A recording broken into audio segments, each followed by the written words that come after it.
Have you ever spent an hour organizing your calendar, color-coding every task, blocking every minute, and feeling completely in control?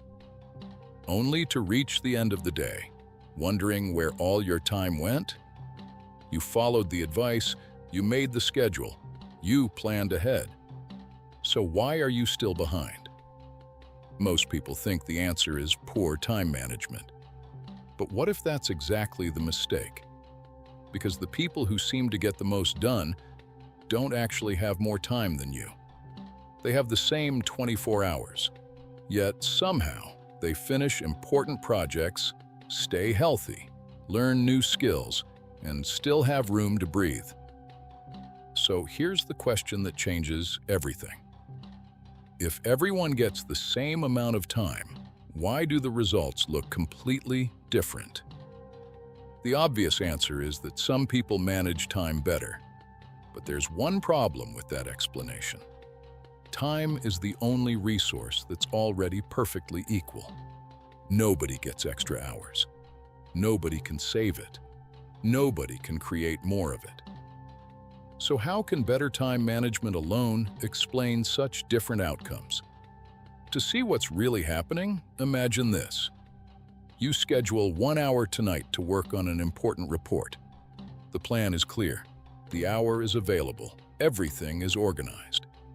Then 7 p.m. arrives. You've had a long day. Your brain feels drained. You open the document, stare at the screen, check your phone, open another tab, and somehow 40 minutes disappear. The time existed. The schedule worked. But the work didn't happen. Why? Because the missing ingredient wasn't time. It was energy. And that's where most productivity systems quietly fall apart. Calendars can manage hours. They can't manage attention. And attention is usually the real bottleneck. But that creates another mystery. If attention matters more than time, why do even highly motivated people struggle to focus? The answer is hidden in the way your brain evaluates tasks. Imagine you need to answer 10 emails and begin an important business proposal. The proposal matters far more. It's the task that could actually move your life forward. Yet many people start with the emails. Not because they're lazy, because emails offer certainty. Open, respond, complete. The proposal is different. It's unclear, messy, uncomfortable, and your brain naturally prefers clarity over uncertainty. In other words, procrastination is often not a character flaw, it's an avoidance strategy. Your brain predicts discomfort and redirects you towards something easier. That's why someone can spend 3 hours researching the perfect workout routine instead of exercising for 20 minutes. They feel productive, but they're avoiding the part that matters. Now here's the interesting part. If the brain naturally avoids difficult things, why do some people consistently do them anyway? Most people say discipline, but that's only part of the story. Consider 2 students. One studies at home with a phone nearby, notifications active, and distractions everywhere. The other goes to a quiet library, puts the phone away, and sits surrounded by people working. Who has the easier job? Obviously, the second student. Not because they're more disciplined, because their environment is helping them succeed. This reveals something powerful. The people who appear the most disciplined often spend less time relying on willpower. They design conditions that make good decisions easier and bad decisions harder. But even that isn't the deepest reason time management fails. There's one final problem. Most schedules assume humans behave like machines. Work at 9, work at 10, work at 11. Everything goes exactly according to plan. Real life doesn't. Unexpected calls happen. Projects take longer than expected. Energy changes. Opportunities appear. Plans collide with reality.